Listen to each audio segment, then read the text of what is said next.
राधे राधे सभी को मेरे चैनल में आपका स्वागत है। तुलसी मैया की कृपा सब पर बनी रहे। वैसे तो कार्तिक महीने में कई कहानियां सुनी जाती है, लेकिन कुछ कहानियां ऐसी होती हैं जिनमें सुनना अति आवश्यक होता है।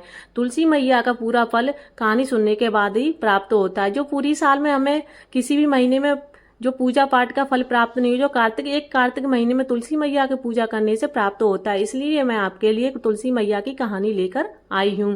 किसी गांव में एक बुढ़िया रहती थी। वह कार्तिक का व्रत रखती थी। उसके व्रत खोलने के समय कृष्ण भगवान आते और एक कटोरा खिचड़ी का रखकर चले जाते।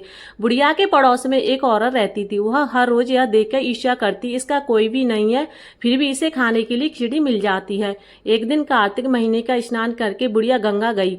पीछे से कृष्ण भगवान उसका खिचड़ी का कटोरा रख गए। पड़ोसन ने जब खिचड़ी का कटोरा देखा और देखा कि बुढ़िया नहीं है, तब वह कटोरा उठाकर घर के पिछवाड़े फेंक आई।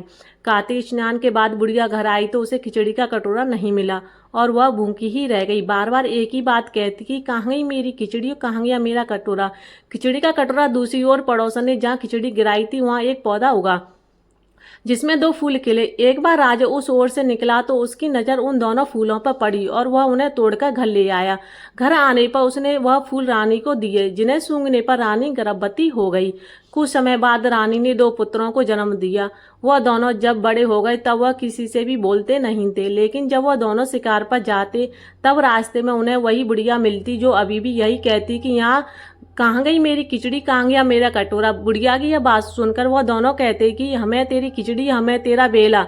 हर बार जब वह शिकार पर जाते तो बुढ़िया यही बात कहती, वह दोनों वही उत्तर देती। एक बार राजा के कानों में यह बात पड़ गई।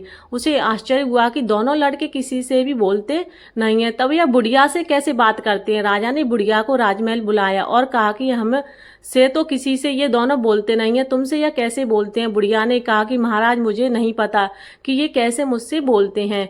मैं तो कार्तिक का व्रत रखती थी और कृष्ण भगवान मुझे खिचड़ी का बेला भरकर दे जाते थे। एक दिन मैं स्नान करके वापस आई तो मुझे वह खिचड़ी नहीं मिली।